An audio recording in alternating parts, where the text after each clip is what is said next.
అన్నా ఇట్లా నాకు మీద దాడి జరుగుతుంది కొంచెం మాట్లాడమంటే క్యాబినెట్లో చెప్పాడు. సీఎం గారు చంద్రబాబు నాయుడు గారు క్యాబినెట్లో ఆయన టీడీ జనార్దన్ గారికి అప్పచెప్పాడు. ఆయన కోసం మేము హైదరాబాద్ ఆఫీస్కి వెళ్ళాం, మంగళగిరి ఆఫీస్కి వెళ్ళాం, అనేక సార్లకి వెళ్ళి ఏమండి మమ్మల్ని కాస్త కాపాడండి, మా ఇబ్బందులు ఉన్నాయి, నేను ప్రజల కోసం పార్టీ పెట్టా, నేను మీకు కూడా మళ్ళీ గెలవాలని చెప్పి సలహాలు ఇస్తున్నా.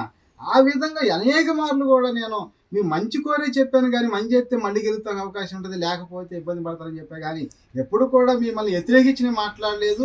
ఒకవేళ మాట్లాడాల్సి వచ్చినా కూడా నేను ప్రాణం సైతం తెగించే మాట్లాడతాను తప్పితే భయపడతాం మాత్రం ఉండదు. ఎందుకంటే నేను ఈ ప్రాంతంలో 12 సంవత్సరాలు అయింది. వాస్తవంగా చూస్తున్నారు మీరు రాజధాని అని చెప్పి యూనివర్సిటీ కాడని అట్టని ఇట్టని అనేక రకాలుగా ఇబ్బందులు పెట్టినా కూడా రైతుల్ని పాపం వాళ్ళు అమాయకులు అయ్యి మీరేదో చేస్తానే ఎదుగుతున్నారు, మీరు ఏం చేయటం. కాబట్టి నేనేంటంటే ఎకరానికి 1 కోటి రూపాయలు తీసుకున్నాయా వాళ్ళ పెళ్ళిళ్ళు కానీ చదువులు కానీ లేకపోతే వాళ్ళకి ఇంకా ఏదైనా ఆరోగ్య పరిస్థితులు కానీ అనేక ఇబ్బందులు ఉంటాయి. వాళ్ళు ఊళ్ళో ఏంటంటే ఒక 10 మంది పెద్ద రైతులు ఉంటారు ఎక్కడన్నా కానీ, ఏ ఊళ్ళో అయినా కూడా 90% చిన్న సన్నకారు రైతులు ఉంటారు. వాళ్ళు మీకు కూలింగ్ ఇస్తే వాళ్ళ జరుగుబాటు లేని పరిస్థితి అవుతుందని చెప్పి నేను 1కి 100 సార్లు ఆలోచించి ఎకరానికి 1 కోటి రూపాయల గవర్నమెంట్ గారికి 4 రెట్లు తీసుకోండి, మీకు వచ్చిన లాస్ ఏం లేదు, 2 బ్యాంకీలు లోన్ ద్వారాగా ఎంతో ఒక 20-30 కోట్లు ఇచ్చి తీసుకుంటే ఒక 50 లక్షల కోట్ల ఆస్తి వచ్చిందండి ప్రభుత్వానికి. ప్రభుత్వం అంటే ఎవరో కాదు, మన రాష్ట్ర ప్రజలే. మన రాష్ట్ర ప్రజలు డెవలప్ అవుతారు. అదేవిధంగా రాష్ట్రం అంతా కూడా ఇక్కడ రేట్లు వస్తే 5 కోట్లు 10 కోట్లు అయితే అటు కనీసం 1 కోటి రూపాయలైనా అయింది కదా, లాస్ ఏం లేదు కదా. నేను ఇన్ని రకాల ఒక పేద రైతు కుటుంబం నుంచి వచ్చి నేను ఇంతగా ఆలోచిస్తుంటే మీరు ఇన్ని సంవత్సరాలు రాజకీయ అనుభవం ఉండి కూడా మీ యొక్క స్వార్థం, ఎందుకంటే ఇలా ఎందుకు ఇవ్వాలి, వీళ్ళని ఎందుకు డెవలప్ కానియాలి, అణిచివేయాలి అనే రేట్లు రానియకుండా కూలింగ్ నెపంతో ఆపేసి ఆయన వచ్చా 3 రాజధానులు అన్నాడు. ఆయనైనా ఒక్కసారే 3 రాజధానులు చంపాడు. నువ్వు గంటకి చంపుతున్నావు, పూటకి చంపుతున్నావు ఈ రైతుని, ఈ రైతాంగాన్ని, ప్రజల్ని. అందుకని నేను చేస్తే నా మీద ఇన్ని రకాల దాడులు, అనేక మార్లు ఇబ్బందులు.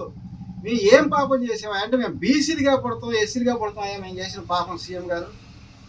మీరు ఒక్కసారి బీసీల్లో ఒక దత్తత పోయి 1 సంవత్సరం 6 నెలలు బతకండి అండి, ఎలా ఉంటుందో బీసీల బతుకులు మీకు అర్థమైద్ది, ఇవి దళితుల బతుకులు అర్థమైద్ది.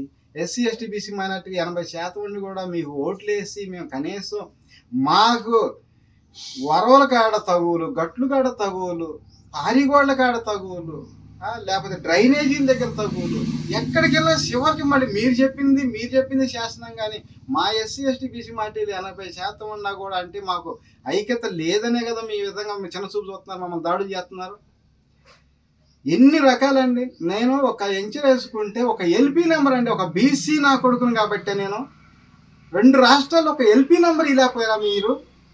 రెడ్లు పరిపాలన చేయని, రావులు పరిపాలన చేయని, లేకపోతే చౌదరులు కమ్మాల్స్ పరిపాలన చేయని, ఆఫ్టర్ ఒక ఎల్పీ నెంబర్ ఇలాపోయారండి. దానిలో ఒక అతను ఒక ప్లాట్ కొన్నాడు, ఏదో రిటైర్డ్ ఎంప్లాయీ అంటే చెప్తాడు. వాస్తవంగా అయితే నా దగ్గర మార్కెటింగ్ చేసుకోవడానికి జాయిన్ అయ్యాడు. మా మేడం గారు ఏమన్నారంటే అతను వాచ్మ్యాన్కి వస్తే వాచ్మ్యాన్ కాదు, ఎంతైనా కమ్మారు, మనం ఫస్ట్ నుంచి కూడా గౌరవిస్తున్నాం కాబట్టి అతనికి ఒక ఏజెంట్ హెడ్ అని చెప్పి అంటే మేము ఏజెంట్ హెడ్ అని చెప్పి ఇచ్చాం. మీ ఫోటో కూడా చూపిస్తా కావాలండి. అతను అడ్డం పెట్టుకొని ఆయన్ని మీరు దాడులు చేపిస్తున్నారు. ఆయన నాకు ఆ రోజు చెప్పాడు, నీ డబ్బుల సమస్య కాదు, నువ్వు పార్టీ మానుకో, నువ్వు పార్టీ మానుకునేంత వరకు నీ మీద నేను దాడి చేపిస్తానే ఉంటాను అన్నాడు. వాళ్ళ భార్యని వాళ్ళ కూతుర్ని ఇతను తీసుకొచ్చి డబ్బులు ఒప్పించుకున్నారు. ఆ లెక్క కథ అయిపోయింది. ఇతన్ని అడ్డం పెట్టి మా విలేజ్లో, నిడముక్కల విలేజ్లో ఒక 10 మంది ఉన్నారంట, పేర్లు, వాళ్ళు మాట్లాడుకున్న వీడియోలు, వాళ్ళు నన్ను ఏమేమి చేయాలనుకున్నారో, నన్ను చంపాలనుకున్నారో, చంపేయాలనుకున్నారో, రౌడీలను పెట్టి ఎక్కడెక్కడ రౌడీలను పురాయించారో మొత్తం వీడియోలు ఉన్నాయి నా దగ్గర. మొత్తం నేను రాసి పెట్టా మీకు. మొత్తం ఏ రోజో ప్రెస్కి రిలీజ్ చేస్తే ఎక్కడ పంపించాలో అక్కడ పంపించి ఆల్రెడీ. ఈ విధంగా ఏపీ, గుంటూరు, నిడమొక్కల దగ్గర నుంచి తెలంగాణ, హైదరాబాద్, మహేశ్వరం, వెంచర్ కాడి నుంచి ఐతనర్ ఆఫీస్ దాకా ఎంతమంది గుండాయిజం చేశారో, ఎంతమంది దౌర్జన్యం చేశారో, కనీసం 40-50 సార్లు కేసులు పెట్టినా కూడా అది ఏమో నిలబడదు. ఎందుకంటే వాస్తవాలు కదా ఇవన్నీ, వాళ్ళు చేస్తుంది అబద్ధాలు. నేను పార్టీ పెట్టా కాబట్టి ఈ పార్టీ మేనిఫెస్టో చూస్తేనే సగం చస్తున్నారంట, నాకైతే తెలియదు వాళ్ళు అనుకుంటున్నారు నాయకులు. ఈ పార్టీ మేనిఫెస్టోని చూస్తే సగం చస్తున్నారాయా. నువ్వు చేసేదేమో తర్వాత సంగతిగా. నిజంగా మీ ఎస్సీ ఎస్టీ బీసీ మైనార్టీలో యూనిట్ వచ్చి కనుక ఓటేస్తే ఓటేయడం పెద్ద సమస్య కాదు. ఎందుకంటే మన పథకాలే వేరు. వాళ్ళు ఓటుకి ఒక 100-200 ఇచ్చి పాపం బెదిరించి చేస్తున్నారా. నేను ప్రతి ఓటర్కి ప్రతి నెల 5 సంవత్సరాలు బారికి నెలకు 5,000 ఇస్తానని చెప్పి నేను మళ్ళీ ఇలా కొత్త పథకం కూడా మీ ముందు నేను మళ్ళీ అనౌన్స్ చేస్తాను. నేను భయపడేవాడిని కాదు, దడిచేవాడిని కాదు, పోల డబ్బులు పదలకు ఆశపడేవాడిని కాదు. అలాగే మద్యం ఫ్రీ చెప్పే కదా మీకు, ఆనాడే చెప్పా.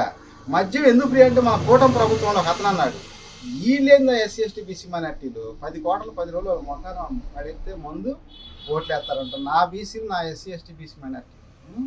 సరేలే కానీ అనుకున్నా.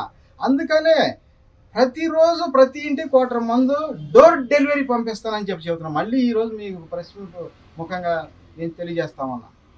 5 సంవత్సరాల వరకు కూడా మద్యం ఫ్రీగా ఇస్తా, విద్యా వైద్యం ఫ్రీగా అందిస్తాం, అలాగే ఇసుక ఫ్రీగా ఇస్తాం.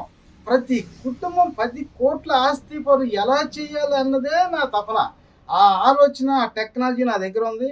నేను చేయగలను. శ్రీగంధ చంద్ర మొక్కలు నాటించి మీ అందరికీ, మన ప్రజలు, రాష్ట్ర ప్రజలందరికీ కూడా సొంత భూమి కల్పించి దాంట్లో శ్రీగంధ చంద్ర మొక్కలు నాటిస్తాను. ఇవన్నీ నెరవేరుతాయి. నెక్స్ట్ ఎలక్షన్కి నన్ను ఈ దీక్ష ఎలా భగ్నం చేశారో, నేను ఏదో దడిసి భయపడి ఇంట్లో కూర్చుంటాను అనుకున్నారు కావాల. నేను ఏ పరిస్థితిలో కూడా ఏ ఊరైతే పూలింగ్ ప్రకటించారో ఆ ఊరికి నా చేతికి ఈ సెలన్ కూడా తగిలించుకొని కష్టపడి అన్నం తినపని వీళ్ళకి 4 రోజులు అయింది అన్నం తినక. అయినా సరే, ఎందుకంటే నా బాధ, నేను 175 రోజులు టెంట్ కింద కూర్చున్నా నాకు బాధ అనిపించలే. నా రైతులు, నా ప్రజలు, నా కూలీలు అందరూ కూడా పాపం ఎస్సీ ఎస్టీ బీసీ మైనార్టీలు అంత స్వచ్ఛందంగా వచ్చి మద్దతు తెలుపుతుంటే వీళ్ళు చేసిన దాడులు, ఈ టెంట్ వేపించి ఎదరో కావాలని మన టెంట్ తీపిచ్చారు. ఈ దొంగ నాటకం, దొంగ ప్రభుత్వాలు, దోపిడీ ప్రభుత్వాలు అనేది అక్షరాలు కనపడుతూనే ఉంది. నాకేమన్నా ఏ పార్టీ, ఏ నాయకుడు అంటే వ్యతిరేకం కాదు. ఎందుకంటే నా బాధకి నేను చెప్పుకుంటున్నా ఇవాళ. వాస్తవంగా నన్ను ఏం చేసినా నేను మాత్రం వెనకడిగేసేది లేదు. నాకు, నా కుటుంబానికి ఏదన్నా జరిగితే నారా చంద్రబాబు నాయుడు గారిదే పూచి, తాడికొండ సిఐ గారి పాత్ర పూర్తిగా ఉంది. ఎందుకో వాళ్ళ మాట వింటున్నాడు, పదే బెదిరిస్తూ ఉంటున్నాడు. అలాగే మా ఊర్లో నిడముక్కల విలేజ్లో ఒక 10 మంది ఉన్నారు. నేను ఆ వీడియోలు, వాళ్ళు చేసిన చేష్టాలు మొత్తం ఉన్నాయి నా దగ్గర, ప్రూఫ్లు. ఏడ పంపించా. మీకు కూడా మళ్ళీ ఒకరోజు ప్రెస్ మీట్ ద్వారా కూడా నేను వాళ్ళకి మొత్తం గంట పదం చెప్పి అవన్నీ మీకు ప్రూఫ్ ఇస్తానని చెప్తున్నాను. నాకైతే నా లోంచి అన్నం తినపోవడం వల్ల కొంచెం ఈ సెలవును పెట్టుకోవడం చాలా బాధగా ఉంది. ఏమనుకోవద్దు. నేను ఈసారి ఇంకా ఎక్కువ ఉండే చెప్పి నేను మాట్లాడతాను. అందరికీ నమస్కారం.